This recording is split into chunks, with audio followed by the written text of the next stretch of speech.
जय हिंद दोस्तों इस वीडियो में आपको बताने वाला हूं Haryana staff selection commission PGT teacher online form 2019 के बारे में, जिसका अप्लाई लिंक एक्टिवेट हो चुका है। तो आप इस वीडियो को देखते रहिए, मैं आपको इसके बारे में एक एक करके पूरी जानकारी देने वाला हूं, जिससे कि आप इस फॉर्म को बिना किसी मिस्टेक के भर पाओगे।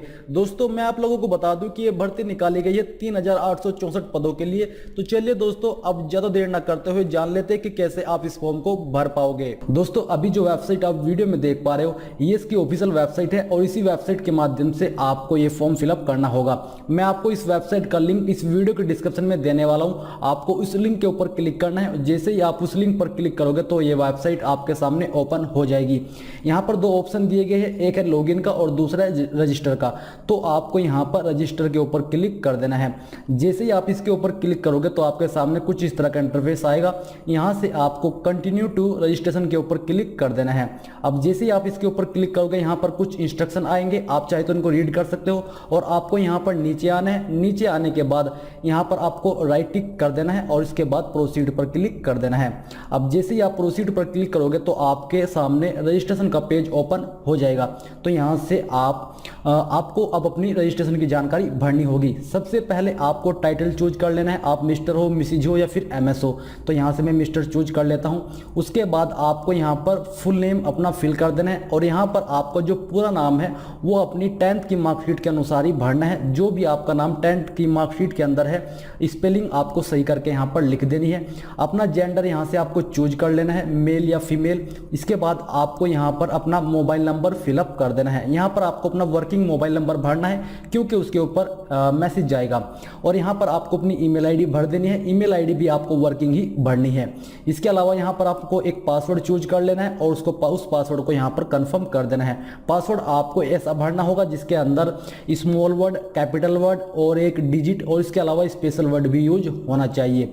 यहाँ पर अब आपको एक सिक्योरिटी क्वेश्चन चूज करना होगा। इनमें से आप कोई भी सिक्योरिटी क्वेश्चन चूज कर सकते हो और चूज करने के बाद यहाँ पर आप उसका आंसर दे सकते हो।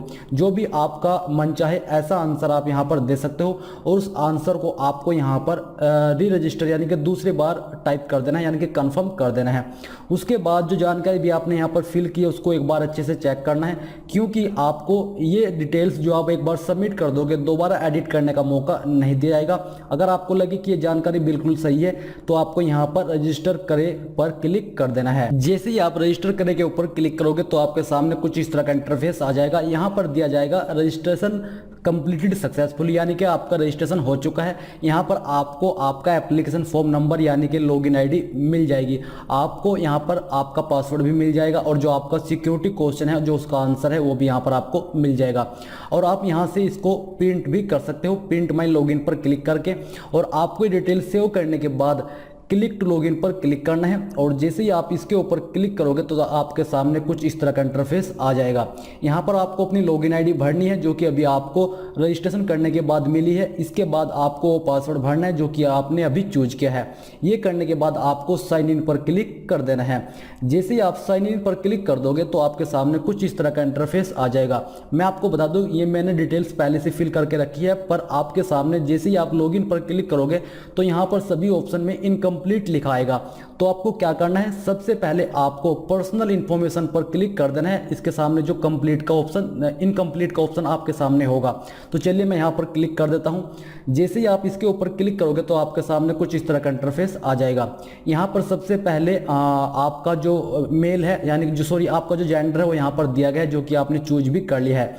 इसके बाद आपको अपना फादर नेम यहाँ पर फिल कर देना है। फादर नेम भी आपको अपनी 10th की मार्कशीट के अनुसार ही फिल करना है।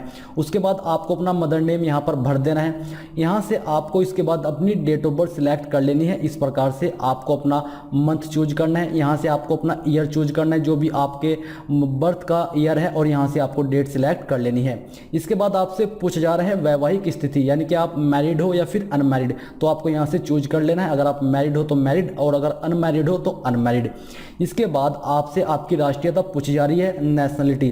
तो आपको यहाँ पर इंडियन के ऊपर क्लिक कर देना है। आपका क्षेत्र कैसा है, अर्बन एरिया है या फिर रूरल, तो मैंने यहाँ पर रूरल सिलेक्ट किया है। आपको भी अपने एरिया के अनुसार सिलेक्ट कर लेना है। यहाँ पर दिया गया है आधार नंबर या फिर इनरोलमेंट नंबर, तो यहाँ पर मैं आपको सजेस्ट करूँगा कि आपको यहाँ पर आधार नंबर पर क्लिक करके, जैसे आप क्लिक करके तो ये आएगा, आपको ओके कर देना है और यहाँ पर अपना आधार कार्ड नंबर भर देना है। मैं आपको बताता हूँ कि इनरोलमेंट नंबर क्या होता है। इनरोलमेंट नंबर वो होता है जब आप आधार कार्ड के लिए रजिस्ट्रेशन कराते हो तो उस वक्त आपको एक कच्ची स्लिप के तौर पर एक स्लिप मिलती है। उस स्लिप के अंदर आपका इनरोलमेंट नंबर होता है। आपके आधार कार्ड में आपका इनरोलमेंट नंबर नहीं होता, उसमें आपका आधार कार्ड नंबर होता है। तो अगर आपके पास वो स्लिप है और आप इनरोलमेंट नंबर भरना चाहते हो तो आप भर सकते हो, पर मैं आपको सजेस्ट करूंगा कि आप आधार नंबर भरें क्योंकि वो सबके पास होता है। इसके बाद आपसे पूछा जा रहा है शरीर पर दर्शनीय पहचान निशान, यानी कि visible identity mark on body, और ये ऑप्शन आपको फिल करना होगा, यानी कि आप इसको खाली नहीं छोड़ सकते। तो मैं आपको बता दूं कि यहाँ पर आपके अगर बॉडी पर कोई ऐसा पहचान योग्य निशान है, किसी को चोट लगी है घुटने पर या फिर कहीं पर आपके बॉडी पर तिल है, तो उसके बारे में आपको यहाँ पर लिख देना है, चाहे आप उसको हिंदी में लिखे या फिर इंग्लिश में लिखे। तो मैंने यहाँ पर लिख दिया तिल ऑन माई चिक, तो आप इस प्रकार से आपका जहाँ पर भी निशान है उसको टाइप कर सकते हो। इसके बाद if any FIR is logged pending against the applicant, क्या आपके ऊपर कोई क्रिमिनल केस है, बेसिकली आपसे ये पूछा जा रहा है। तो आपको यहाँ पर यस और नो के अंदर आंसर दे देना है। तो मेरे ऊपर कोई केस नहीं है तो मैंने यहाँ पर नो सिलेक्ट कर लिया है। इसके बाद यहाँ पर आपका मोबाइल नंबर और ईमेल आईडी पहले से दी गई है, तो आपको बस अपनी जो जानकारी भी आपने फिल किया उसको चेक करना है और चेक करने के बाद आपको सेव एंड प्रोसीड पर क्लिक कर देना है। तो चलिए मैं इसके ऊपर क्लिक कर देता हूँ। जैसे ही आप इसके ऊपर क्लिक करोगे तो आपके सामने आ जाएगी व्यवहार का पता, यानी कि यहाँ पर आपको अपना एड्रेस की जानकारी देनी होगी। सबसे पहले पूछा जा रहा है घर नंबर, गली, क्षेत्र, हाउस नंबर, स्ट्रीट एरिया, और कहा गया है कि इस बॉक्स के अंदर आप क्षेत्र में शहर जिले का नाम न लिखें, यानी कि इस बॉक्स के अंदर आपको अपने जिले या शहर का नाम नहीं लिखना है। यहाँ पर आपको अपनी गली या फिर आपका कोई जो पॉइंट है जिससे आपके घर की पहचान होती है वो आप यहाँ पर लिख सकते हो। इसके बाद आपसे आपका सिटी, टाउन, विलेज पूछा जा रहा है। यहाँ पर आपको अपना एड्रेस भर देना है। स्टेट सिलेक्ट कर लेना कि आप किस स्टेट से हो। तो मैं उत्तर प्रदेश से हूँ, यानी कि हरियाणा के बाहर से हूँ। इसका मतलब ये भी है कि इसमें ऑल इंडिया कैंडिडेट अप्लाई कर सकते हैं, और अगर आप हरियाणा से नहीं है तो आप तब भी ये फॉर्म फिलअप कर सकते हो। तो मैंने यहाँ से सिलेक्ट कर ली है। अपना डिस्ट्रिक्ट, यहाँ पर आपको डिस्ट्रिक्ट के ऑप्शन में भर देना है। अपनी तहसील भर देनी है, जो भी आपकी तहसील है, और पिन कोड आपको यहाँ पर दे देना है, चाहे अपने विलेज का या फिर चाहे अपने डिस्ट्रिक्ट का, जिस पिन कोड से भी आपके पास आपका पोस्ट आता है। ये भरने के बाद आपको सेव एंड प्रोसीड के ऊपर क्लिक कर देना है। अब इसके बाद आपके सामने आरक्षण की जानकारी आ जाएगी। सबसे पहले पूछा जा रहा है कि आप हरियाणा राज्य के निवासी है। अगर आप है तो आपको यस करना है, और अगर आप यस करोगे तो जैसे कि मैं यहाँ पर यस कर देता हूँ, तो यस करने के बाद आपसे अगला जो सवाल है वो पूछा जा रहा है क्या आपके पास 10th में हिंदी या संस्कृत सब्जेक्ट था। तो अगर आपके पास था तो आपको यस कर देना है, और अगर आपके पास नहीं था तो आपको नो कर देना है। पर मैं आपको बता दूं कि अगर आप नो करोगे तो आप इसमें अप्लाई करने के लिए के योग्य नहीं होंगे, क्योंकि ये एक एलिजिबिलिटी रखी गई है कि आपके पास 10th में या तो हिंदी या फिर संस्कृत सब्जेक्ट होना जरूरी है, तभी आप अप्लाई कर पाओगे। और यहाँ पर आपसे कैटेगरी पूछी जा रही है। अगर आप हरियाणा से हो तभी आप अपनी कैटेगरी चूज कर सकते हो। अगर आप यहाँ पर क्या आप हरियाणा के राज्य के निवासी है, तो अगर आप यहाँ पर नो करोगे तो यहाँ पर आप जनरल कैटेगरी में रखे जाओगे। चाहे आप दूसरी स्टेट के किसी भी कैटेगरी से हो तो आप यहाँ पर जनरल कैटेगरी के अंदर आओगे। तो यहाँ पर मैंने नो चूज किया है, तो यहाँ पर जनरल कैटेगरी आ चुकी है। इसके बाद आपसे आपकी कास्ट पूछी जा रही है। जो भी आपकी कास्ट है वो आपको यहाँ पर फिलअप कर देनी है, या आपको खुद भरनी होगी, कोई चूज नहीं करनी है। इसके बाद आपसे आपका धर्म पूछा जा रहा है। जो भी आपका धर्म है वो यहाँ से आपको चूज कर लेना है।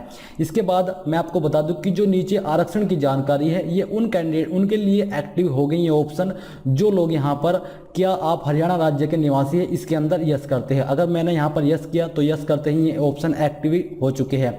और यहाँ पर हरियाणा राज्य के जो निवासी हैं उनके लिए कुछ जानकारी दी गई है। एक है सोशियो इकोनॉमिक रिजर्वेशन, इसके तहत बहुत से लोगों को फायदा मिलेगा जो कि हरियाणा से है। ये इसका फायदा उन लोगों को नहीं मिलेगा जो हरियाणा के बाहर से है। तो यहाँ पर एक जो पहला ऑप्शन है इसके बारे में मैं आपको बताता हूँ क्योंकि ये बहुत ही जरूरी है। If any person from among the applicant father, mother, spouse, brother and son is was or has been a regular employee in any department, board, corporation, company, statutory body, commission, authority of government of Haryana or any other state or government of India। क्या आपके परिवार में से कोई, चाहे आपका father हो या चाहे आपकी माताजी हो या आपके भाई हो या आपके पति या पत्नी हो या फिर आपका बेटा हो, इनमें से किसी एक डिपार्टमेंट के अंदर काम किया है, तो अगर किया है तो आपको यस कर देना है, और अगर नहीं किया है तो आपको नो कर देना है। तो ये एक कंडीशन है, अगर आपके परिवार में से कोई इन डिपार्टमेंट में काम करता है तो आपको उसका फ़ायदा नहीं मिलेगा। अगर नहीं करता है तो आपको उसका फ़ायदा 5 नंबर के रूप में मिल सकता है। इसके अलावा इफ़ एप्लीकेंट विडो, अगर आप विधवा हो तो आपको यहाँ पर यस कर देना है।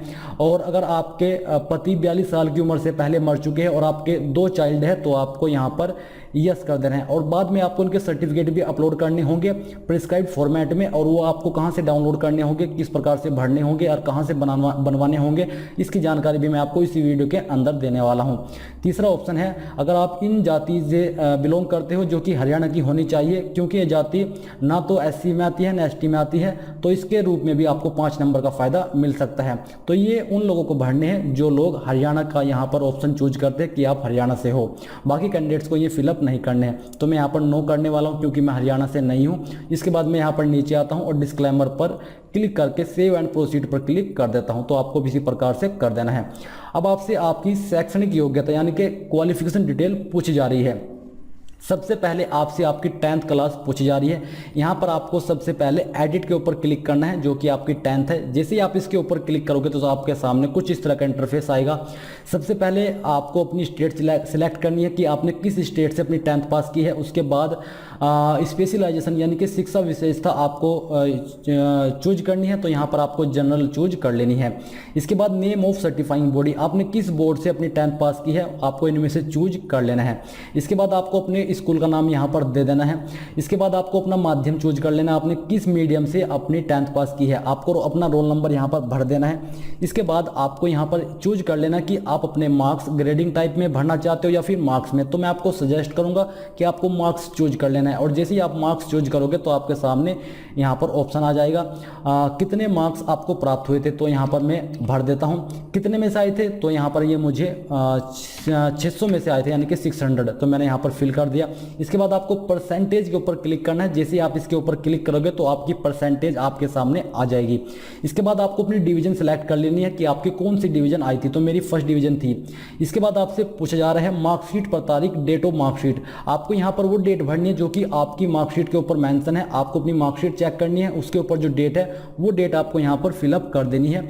यहाँ पर आपको अपना डे सिलेक्ट करना है, मंथ सिलेक्ट करना है इसके बाद, और उसके बाद आपको अपना ईयर भर देना है कि आपने किस ईयर के अंदर अपनी 10th पास की थी। अब अगला ऑप्शन है date of declaration of result. यहाँ पर कुछ लोगों को प्रॉब्लम हो रही है क्योंकि जो पुराने फॉर्म निकले हैं जैसे कि पुलिस का फॉर्म हो या पटवारी का हुआ, करनाल पटवारी का हो और ग्राम सचिव का होगा, तो इसमें आप लोगों के सवाल आ रहे हैं कि यहाँ पर date of declaration of result यानी कि कैसे पता करें कि हमारी 10th में उस साल में कब रिजल्ट अनाउंस हुआ था, उसकी डेट क्या थी। तो कुछ लोगों को इसमें फॉर्म भरने में परेशानी हो रही है। अब मैं आपको बता दूं कि किसी के पास भी इसका सटीक आंसर नहीं होगा, तो मैं आपको सजेस्ट कर रहा हूं कि आपको इसके अंदर कुछ जैसे कि आपकी जो मार्कशीट पर तारीख है वो 13 जून 2010 है, तो आपको इसके 1 महीने पहले की डेट यहाँ पर भर देनी है। अंदाजे से, कोई फिक्स नहीं होनी चाहिए। अगर आप 1 महीने की पहले की अंदाजे डेट भरोगे उसमें आपको कोई प्रॉब्लम नहीं होने वाली है क्योंकि किसी के पास भी सटीक डेट नहीं होगी। और इसके ऊपर अगर आप विस्तार से जानना चाहते हो तो मैंने वीडियो बनाई हुई है इसी के ऊपर। अभी 2-3 दिन पहले ही मैंने ये वीडियो बनाई है जिसमें कि आप लोगों के सवाल आ रहे थे कि सर हमें बताइए कि कैसे हम इसके अंदर जानकारी फिलअप करें। तो मैंने इसके लिए एक वीडियो बनाई है, आप यहाँ पर देखिए, हरियाणा SSC भर्तियाँ 2019 मार्कशीट पर तारीख, नतीजों की घोषणा की तारीख। तो ये वीडियो 8.5 मिनट की है, इसमें मैंने आपको बहुत अच्छे से एक्सप्लेन किया है और इस वीडियो का लिंक मैं आपको इस वीडियो के डिस्क्रिप्शन में देने वाला हूँ ताकि आप इसको वॉच कर ले जब आप यहाँ पर फॉर्म फिल के इस स्टेप के अंदर आओ। और यहाँ पर आपको सेव पर क्लिक कर देना है ये सभी जानकारी भरने के बाद। और जैसे कि आप सेव पर क्लिक करोगे तो यहाँ पर आपकी डिटेल सेव हो जाएगी। इसके बाद आपको अपनी 12th की जानकारी यहाँ पर ऐसे ही एडिट के ऊपर क्लिक करके भरनी होगी। यहाँ पर भी आपके सामने सेम ऑप्शन आएगा और सेम तरीके से आपको ये सभी जानकारी भर देनी है। यहाँ पर भी आपसे डेट ऑफ मार्कशीट पूछी जाएगी, आपको अपनी 12th की मार्कशीट चेक करनी है और इसी प्रकार से आपकी डेट ऑफ डिक्लेरेशन पूछी जाएगी। तो आप जैसे ही वीडियो वॉच कर लोगे तो आपको अंदाजा हो जाएगा कि आपको यहाँ से क्या भरना है। और करने के बाद आपको सेव के ऊपर क्लिक कर देना है। जैसे आप सेव पर क्लिक करोगे तो यहाँ पर ये आपकी डिटेल सबमिट हो जाएगी। अब दोस्तों यहाँ पर आपको अपनी ग्रेजुएशन की जानकारी भरनी होगी, यानी कि आपने किस फील्ड के अंदर ग्रेजुएशन की है। तो आपको यहाँ पर सेम तरीके से ऐड के ऊपर क्लिक करना होगा और जैसे ही आप ऐड के ऊपर क्लिक करोगे तो आपके सामने सेम ऑप्शन आ जाएंगे जैसा कि आपने अभी 10वीं और 12वीं की जानकारी भरते हुए इस्तेमाल किए थे। पर यहाँ पर कुछ ऑप्शन अलग है जो कि मैं आपको भी बताने वाला हूँ। यहाँ पर जैसे ही आप एजुकेशन पर क्लिक करोगे तो आपको सिलेक्ट कर लेना कि आपके पास बीटेक है या फिर बीएससी या फिर बीएड है। मैं आपको बता दूं कि इसमें अप्लाई करने के लिए जो कि आपकी पीजीटी की भर्ती है, पीजीटी टीचर की, बीएड जरूरी है बेसिकली सभी पोस्ट पर, और इसके अलावा आपके पास मास्टर डिग्री यानी कि आप पोस्ट ग्रेजुएट भी होने चाहिए। तो आप इनमें से जिस भी कोर्स के अंदर ग्रेजुएट हो तो आपको सिलेक्ट कर लेना है। मैं यहाँ से बीएड सिलेक्ट कर लेता हूँ। उसके बाद आपने किस बॉडी से यानी कि सर्टिफाइंग बॉडी से अपनी बीडी कंप्लीट की है वो आपको डाल देना है। नेम ऑफ इंस्टीट्यूट यहाँ पर दे देना है, और बाकी की जो जानकारी है वो यहाँ पर सेम रहने वाली है। इसके बाद आपको सेव के ऊपर क्लिक कर देना है। अब जैसे आप सेव के ऊपर क्लिक कर दोगे तो आपकी जानकारी यहाँ पर सेव हो जाएगी।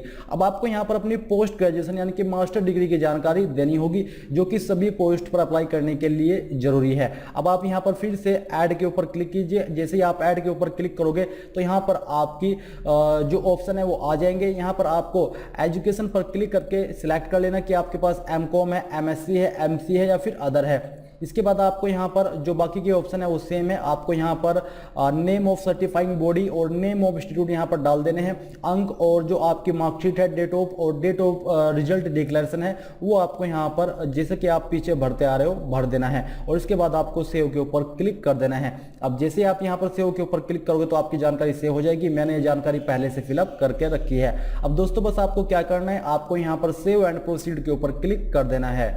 अब जैसे ही आप इसके ऊपर क्लिक करोगे तो आपके सामने आ जाएगा आपका फोटो और सिग्नेचर का ऑप्शन, जो कि आपको यहां से भरना होगा। तो मैं आपको बता दूं कि आप जो इमेज यहां पर अपलोड करोगे, पहले तो उसका साइज 100 KB से ज्यादा नहीं होना चाहिए, और जो आपका इमेज है, आपके इमेज के ऊपर आपके सिग्नेचर होने जरूरी है। अगर आपके इमेज के ऊपर सिग्नेचर नहीं है तो आप कर लीजिए, और उसको करने के बाद स्कैन करके यहां पर दे दीजिए। साथ ही एक आपके मन में सवाल ये भी है, क्या उसके ऊपर डेट भी होना चाहिए? तो डेट वैसे तो नोटिफिकेशन के अंदर नहीं है, मैं आपको यहां से नोटिफिकेशन भी दिखाता हूं, और उसमें जो मैंडेटरी डॉक्यूमेंट्स की लिस्ट यहाँ पर सबसे नीचे आपको मिलेगी, वो दी गई है, वो मैं आपको दिखा देता हूँ। यहाँ पर आप जैसे ही नीचे आओगे, यहाँ पर आपको एक पूरी लिस्ट दी गई है कि आपके कौन से डॉक्यूमेंट्स होने चाहिए। तो यहाँ पर है documents to be uploaded with application form mandatory यानी कि अनिवार्य। तो यहाँ पर एक है scanned photo duly signed by the candidate. तो यहाँ पर दिया गया, ये नहीं दिया गया कि इसके ऊपर डेट भी होनी चाहिए। तो अगर आप डेट नहीं भी लिखते हो तो कोई प्रॉब्लम नहीं है, पर आपको साइन जरूर कर देने हैं अपने इमेज के ऊपर जो आप यहाँ पर अपलोड करने वाले हो, चाहे इमेज के ऊपर करने या फिर आपको अपना इमेज एडिट करके उसके नीचे यहाँ पर आपको थोड़ी सा स्पेस दे करके अपने साइन कर देने हैं, और करने के बाद ही आपको यहाँ पर वो इमेज अपलोड करना है। तो मैंने आपको बता दिया है। अगर आप डेट लिखते हो आपका अच्छा है, पर वो जरूरी नहीं है, पर सिग्नेचर जरूरी है। इसके अलावा यहाँ पर आपको अपने जो सिग्नेचर है उसका खाली सिग्नेचर यहाँ आपको चूज फाइल करके इस प्रकार से, जहाँ पर भी आपकी फाइल है, अगर आप मोबाइल से फॉर्म फिल कर रहे हो तो आपको अपनी गैलरी से चूज कर लेना है, अगर पीसी से तो पीसी से। करने के बाद आपको फाइल चूज करनी है, और जैसे ही आप उसके ऊपर क्लिक करोगे तो आपका इमेज यहाँ पर आ जाएगा। जैसे कि मैं आपको सिग्नेचर दोबारा से अपलोड करके दिखाने वाला हूँ। तो मैं यहाँ पर अपना सिग्नेचर चूज करता हूँ और यहाँ पर ओपन के ऊपर क्लिक करता हूँ, और जैसे ही ओपन के ऊपर क्लिक करूँगा तो यहाँ पर मेरा सिग्नेचर आ जाएगा। जैसे ही आ जाए आपको लगे कि बिल्कुल सही है, अगर आप क्रॉप करना चाहते हो, रिसाइज करना चाहते हो, कर सकते हो। और ये करने के बाद आपको सेव एंड प्रोसीड के ऊपर क्लिक कर देना है। अब इसके बाद आपसे आपकी एक्सपीरियंस की जानकारी मांगी जाएगी। तो मैं आपको बता दूं कि इस भर्ती में किसी भी पोस्ट पर एक्सपीरियंस नहीं मांगा गया है और ना ही जरूरी है। तो आपको इसको खाली छोड़ देना है और सेव एंड प्रोसीड के ऊपर क्लिक कर देना है। जैसे ही आप इसके बाद अब आप क्लिक करोगे तो अब आती है कुछ मेन जानकारी। तो मैं आपको बता दूं, अगर आप दूसरी स्टेट से फॉर्म फिलअप कर रहे हो, यानी कि हरियाणा से अलग स्टेट से, तो यहाँ पर सबसे पहले ऑप्शन दिया गया है self declaration in prescribed format refer annexure E1, यानी कि ये क्या है। तो इसमें अभी जो पुराने फॉर्म फिलअप किए जा रहे हैं उनमें बहुत लोगों के कमेंट आ रहे हैं कि सर यहाँ पर आप हमें कौन सा डॉक्यूमेंट अपलोड करना है या कौन सा प्रिस्क्राइब्ड फॉर्मेट अपलोड करना है। तो मैंने आज ही इसके ऊपर एक वीडियो बनाई है, तो मैं आपको दिखाता हूं। यहाँ पर दिया गया है HSSC भर्ती सर्टिफिकेट। तो इसमें मैंने वीडियो सर्टिफिकेट का फॉर्मेट, यानी कि जो लोग वो 5 नंबर पाने के हकदार है, वो सर्टिफिकेट उनको कहाँ से बनवाना होगा, जिनके फादर उनकी डेथ हो चुकी है उनका सर्टिफिकेट कहाँ से बनेगा, नो गवर्नमेंट जॉब सर्टिफिकेट कहाँ से बनेगा, और इसके अलावा एक जो अभी मैंने ये आपको बताया है self declaration in prescribed format. तो इस वीडियो के अंदर मैंने आपको इस बारे में पूरी जानकारी दी है, जो कि 13 मिनट की वीडियो है। तो ये आपको वीडियो वॉच करनी है, उसके बाद आपको समझ में आएगा। और रही बात जो आपका प्रिस्क्राइब फॉर्मेट है, उसका लिंक मैंने आपको इसी वीडियो के डिस्क्रिप्शन में भी दिया है और साथ ही मैं आपको दिखा देता हूं कि आपको कौन सा डॉक्यूमेंट यहां पर अपलोड करना होगा। यहां पर दिया गया है रेफर एनेक्सर E1। तो जैसा कि अभी आप यहां पर वीडियो में देख पा रहे हो, यह है एनेक्सर E1। तो आपको ये फिलअप करके यहां पर अपलोड करना होगा। अपलोड पर क्लिक करके मैंने यहां पर पहले ही अपलोड करके कुछ डॉक्यूमेंट, तो यहां पर आपको ये अपना नाम देना है, आपके सन या फिर डॉटर का नाम देना है ऑफ में करके। इसके बाद एज आपकी कितनी है, रेसिडेंट ऑफ, आपको यहाँ पर अपना एड्रेस फिलअप करना है, अपनी डिस्ट्रिक्ट फिलअप करनी है। Date I am to apply for the post of, किस पोस्ट के लिए आप अप्लाई कर रहे हो उसका नाम देना है। अगेंस्ट कैटेगरी, वो किस कैटेगरी के अंदर आती है, जो कि आपको ऑफिशियल नोटिफिकेशन के अंदर मिल जाएगा और मैं आपको आगे बताने वाला भी हूँ। उसका उस कैटेगरी का नाम आपको देना है। एडवर्टाइजमेंट नंबर कौन सा था, तो ये 10/2019 एडवर्टाइजमेंट नंबर है, वो आपको यहाँ पर भर देना है। डेट भर देनी है। यहाँ पर आपको अपनी इनमें से कोई एक ID भर देनी है और भरने के बाद आपको यहाँ पर नीचे आना है और नीचे आने के बाद यहाँ पर अपना पैलेस, डेट और वेरिफिकेशन के लिए आपको क्या करना होगा। Verified that the contents of all the above paras are true to my knowledge and belief and nothing has been concealed therein, यानी कि इसके अंदर कोई भी जानकारी ऐसी नहीं है जो गलत है। तो आपको यहाँ पर एक सिग्नेचर कराना होगा। आप अपने गाँव से सरपंच का सिग्नेचर करा सकते हो ताकि ये वेरीफाई हो जाए और ये तभी वैलिड माना जाएगा तब इसके ऊपर, जब उसके ऊपर सिग्नेचर हो जाएंगे। तो अगर आप तहसीलदार से इसके ऊपर सिग्नेचर करा सकते हो तो वो करा लेना। अगर वो संभव नहीं है तो आपको अपने सरपंच से सिग्नेचर करा लेने हैं, वो भी वैलिड माने जाएंगे। और उसके लिए तो मैंने आपको बता ही दिया। अगर आपको अच्छे से और भी अच्छे से जानकारी चाहिए तो आपको ये वीडियो पूरी देखनी है। बाद में जाकर के मैंने आपको इस डॉक्यूमेंट के बारे में बताया, थोड़ा ही बताया है पर उसके अंदर मैंने इसके बारे में जानकारी दी है। और ये अपलोड करने के बाद यहाँ पर फिलअप करने के बाद आपको अपलोड कर देना है। उसके बाद आपको जो डॉक्यूमेंट अपलोड करने हैं वो है 10th की मार्कशीट। यहाँ पर आपको अपनी 10th की मार्कशीट स्कैन करके अपलोड कर देनी है। यहाँ पर आपके अपलोड का निशान आएगा, उसके ऊपर आपको क्लिक करके अपलोड कर देना है। इसके बाद आपको अपनी 12th की मार्कशीट अपलोड करनी है। फिर इसके बाद अगर आपने ग्रेजुएशन चूज किया तो आपको ग्रेजुएशन की मार्कशीट यहाँ पर अपलोड करनी है, जिस भी डिसिप्लिन के अंदर आपने की है। उसके बाद आपको अपनी डिप्लोमा इन सिविल इंजीनियरिंग जो कि 3 साल का होना चाहिए वो आपको अपलोड कर देना है। और करने के बाद आपको एक बार अच्छे से चेक कर लेना, यहाँ पर जांच ले पर क्लिक करके कि आपके द्वारा अपलोड किए डॉक्यूमेंट सही भी है या नहीं। और मैं आपको बता दूं कि अगर आप हरियाणा के स्टेट के हो तो यहाँ पर एक ऑप्शन और ऐड किया जाएगा जो कि है upload documents in prescribed format, जो कि सेल्फ मजिस्ट्रेट के बारे में है। अगर आपने दूसरी भर्तियों के फॉर्म फिलअप किया तो आप जान चुके होंगे, उसके बारे में भी मैंने वीडियो बनाई हुई है और जिसका लिंक मैं आपको इस वीडियो के अंदर देने वाला हूँ। ये है हरियाणा पुलिस फॉर्म में सबसे पहले इसका नाम आया था, जो कि affidavit attested bye executive magistrate. ये उन लोगों को यहाँ पर अपलोड करना होगा जो कि हरियाणा स्टेट से है, क्योंकि उनमें ये वाला ऑप्शन नहीं आएगा, उनमें यही आएगा जो मैंने अभी आपको यहाँ पर बताया है, affidavit attested bye executive magistrate format. तो ये कैसे फिलअप करना है, कहाँ से बनवाना है, इसकी जानकारी मैंने इस वीडियो के अंदर दी है। इस वीडियो का लिंक भी मैं आपको इस जो वीडियो आप देख पा रहे हो इसमें शेयर कर दूंगा ताकि आप इसको वॉच कर लें और आप इसको जान लें कि किन के लिए ज़रूरी है और कैसे आपको ये फिलअप करना है।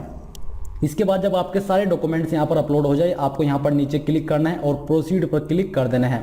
अब जैसे ही आप प्रोसीड पर क्लिक करोगे तो आपकी जो 7 नंबर की पूरी मतलब 7 पॉइंट है वो फिलअप हो जाएंगे, जिसके अंदर आपकी पूरी जानकारी आ चुकी है। मैंने यहाँ पर दोस्तों जितनी भी जानकारी अभी आपको दी है, कोई भी जानकारी मैंने मिस नहीं किया। जितना भी मेरा एक्सपीरियंस है, मैंने पिछले पटवारी का फॉर्म फिलअप किया है, कांस्टेबल SI का फॉर्म फिलअप किया है और कनाल पटवारी का फॉर्म फिलअप किया है और ग्राम सचिव का किया है। तो उसमें कुछ जानकारी मेरे से छूटी थी, उन सभी का एक्सपीरियंस मैंने आपको इसके अंदर बता दी है। जितनी भी मुझे जानकारी हुई है वो मैंने आपके साथ शेयर कर दी है और कोई भी जानकारी नहीं छोड़ी है, तो आपको कोई प्रॉब्लम बिल्कुल भी नहीं आएगी ये फॉर्म समझने में कि किस ऑप्शन के अंदर क्या फिलअप करना है।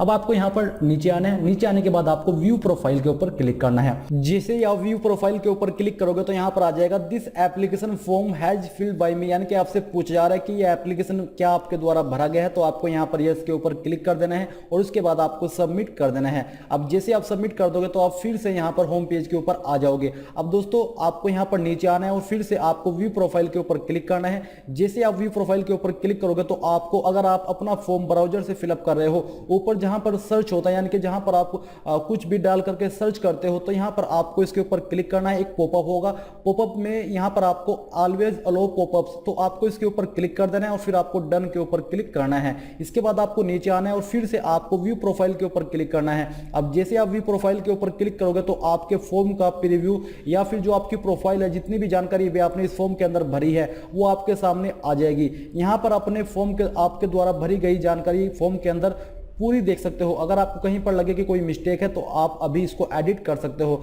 तो यहाँ पर अगर आप चाहते हो कि अभी आप इसको पीडीएफ के रूप में सेव करो तो आप यहाँ पर सेव एज पीडीएफ के पीडीएफ पर क्लिक करके सेव कर सकते हो। तो चलिए, जैसे ही आपके सामने ये आ जाए, अब आपको क्या करना है, यहाँ पर आपको इस वेबसाइट में नीचे आना है। जैसे ही आप नीचे आओगे तो यहाँ पर आप देखोगे व्यू प्रोफाइल और प्रिंट डिक्लेरेशन। अब आपको यहाँ पर प्रिंट डिक्लेरेशन के ऊपर क्लिक करना है। अब जैसे आप प्रिंट डिक्लेरेशन के ऊपर क्लिक करोगे तो आपके सामने फिर से एक पॉपअप आ जाएगा। आप यहां पर देख सकते हो कि आपके सामने सेम तरीके से पीडीएफ में सेव करने के लिए पॉपअप आ चुका है। आप यहां पर इसको जूम करके देख सकते हो। आपको इसमें करना क्या होगा मैं आपको बता दूं। इसमें सिर्फ आपको यहां पर सिग्नेचर ऑफ द कैंडिडेट यानी कि अपने सिग्नेचर करने होंगे और सिग्नेचर करने के बाद आपको फिर से इसको स्कैन करना होगा और स्कैन करने के बाद आपको इसको अपलोड करना होगा। तो चलिए, मैं यहां पर इसको अभी ये कर देता हूं और इसके बाद आपको नीचे आना है और नीचे आने के बाद आपको अपलोड डिक्लेरेशन डॉक्यूमेंट यानी कि जिस डिक्लेरेशन के ऊपर अभी आपने साइन की है वो आपको यहां पर अपलोड करना होगा। तो आपको अपलोड डिक्लेरेशन डॉक्यूमेंट के ऊपर क्लिक कर देना है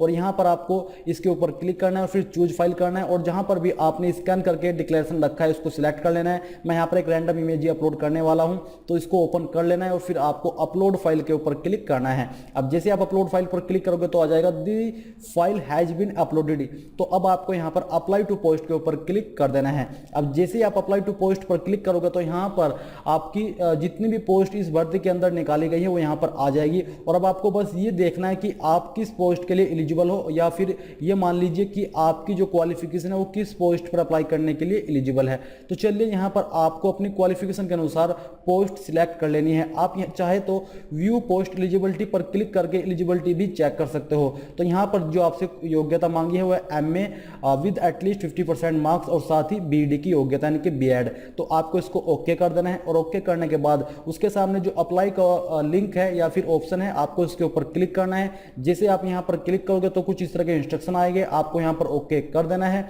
अब जैसे ही आप ओके करोगे तो यहां पर आएगा did you applied previously for the advertisement यानी कि जब ये भर्ती पहले निकाली थी तो क्या आपने तब भी इसके अंदर अप्लाई किया था। अगर आपने किया था तो आपको यहां पर यस करना है और यस करने पर आपको अपना यूनिक नंबर देना होगा जो कि आपको तब प्राप्त हुआ था, या फिर सर्च यूनिक नंबर पर क्लिक करके आप वो फाइंड कर सकते हो। इसके बाद अगर आपने नहीं किया था तो आपको नो के ऊपर क्लिक करना है और यहां पर सेव एंड प्रोसीड के ऊपर क्लिक कर देना है। अब जैसे आप सेव एंड प्रोसीड पर क्लिक करोगे तो इंस्ट्रक्शन आएंगे तो आपको यहां पर इनको ओके कर देना है। दोस्तों, अप्लाई पर क्लिक करने के बाद यहां पर आ जाएगा you have successfully applied for the post और अब आपको अपनी एप्लीकेशन फीस जमा करनी होगी। और एप्लीकेशन फीस जमा करने के लिए आपको क्या करना होगा, आपको यहां पर नीचे आना है और यहां पर आवेदन शुल्क जमा करें इसके ऊपर क्लिक करना होगा। तो जैसे आप इसके ऊपर क्लिक करोगे तो यहां पर आपने जिस भी पोस्ट के लिए अप्लाई किया है वो पोस्ट आ जाएगी। उस पर आपको यहां पर एक राइट क्लिक करना है और राइट क्लिक करने के बाद आपको प्रोसीड टू पेमेंट के ऊपर क्लिक कर देना है। इसके बाद यहाँ पर आपके सामने कुछ ऑप्शन आ जाएगा जिनके माध्यम से आपको अपनी एप्लीकेशन फीस जमा करनी है। तो आपको यहाँ से चूज करके जिस भी माध्यम से अपनी एप्लीकेशन फीस जमा करना चाहते हो, manual challan, state bank of India या फिर सीएससी वॉलेट, तो आप इनमें से किसी भी माध्यम से अपनी एप्लीकेशन फीस फिल कर सकते हो। यहाँ पर आपको I agree terms and condition और प्रोसीड पर क्लिक कर देना है। तो अभी मैं बैक जाने वाला हूँ। बैक जाने के बाद मैं आपको बताने वाला हूँ कि आपको अपने फॉर्म का प्रिंट कैसे निकलवाना है। तो यहाँ पर दिया गया है साइड में पद आवेदन प्रिंट, तो आपको इसके ऊपर क्लिक करना है। जैसे आप इसके ऊपर क्लिक करोगे तो मैं यहाँ पर अपना कुछ देखने वाला हूँ कि कहाँ से ये है व्यू अप्लाई पोस्ट और इसके अलावा दिया है पद आवेदन। तो यहीं पर आपको अपना फॉर्म ऐड अनदर पोस्ट पर मैं क्लिक करता हूं। उसके बाद मैं होम पर जाता हूं और होम पर जाने के बाद व्यू प्रोफाइल पर मैं फिर से क्लिक करता हूं। दोस्तों, मैं आपको बता दूं कि व्यू प्रोफाइल पर क्लिक करने के पर ही आपके सामने आपका फॉर्म का प्रीव्यू आ जाएगा, यानी कि प्रीव्यू भी नहीं जहां से आप अपना फॉर्म प्रिंट कर पाओगे। ये वेबसाइट के सर्वर की ही प्रॉब्लम है जिस वजह से ये बार बार क्लिक करने के बाद भी नहीं आ पा रहा है, क्योंकि जो पुराने फॉर्म निकले हैं उनके अंदर भी बहुत सारी इस तरह की प्रॉब्लम आ रही है। कोई डॉक्यूमेंट अपलोड करने के बाद भी ऐसा एरर आता है कि आपके डॉक्यूमेंट्स में कोई प्रॉब्लम है, तो आपके डॉक्यूमेंट्स के अंदर प्रॉब्लम है, आप उस डॉक्यूमेंट को चेक करिए और तब अपलोड करिए। पर सभी कैंडिडेट्स बार बार अपलोड करने के बाद जब उस पर नेक्स्ट पर क्लिक करते हैं फिर भी ऐसा ही एरर आता है। तो ये वेबसाइट की प्रॉब्लम है। अभी आप यहाँ पर देख पा रहे हो you have applied one post, यानी कि आपने एक पोस्ट के लिए अप्लाई कर दिया है। और अगर ये सब बताने के बाद भी कहीं पर किसी ऑप्शन में आपको जानकारी लगे कि यहाँ पर आपने कुछ जानकारी गलत दी है, फिर हम इस जानकारी को समझ नहीं पाए हैं, तो आप कमेंट करके बोल सकते हो। मैं कोशिश करूंगा कि आपको जल्द से जल्द जवाब दे सकूं। और दोस्तों इस वीडियो के लास्ट में मैं आपसे ये कहना चाहूंगा कि प्लीज आप इस वीडियो को लाइक, शेयर और चैनल को सब्सक्राइब जरूर कर ले। साथ ही साथ बेल के आइकन को दबाना बिल्कुल मत भूले, क्योंकि उसी से आपको आगे आने वाली वीडियोस के नोटिफिकेशन सबसे पहले मिल पाएंगे। जय हिंद दोस्तों।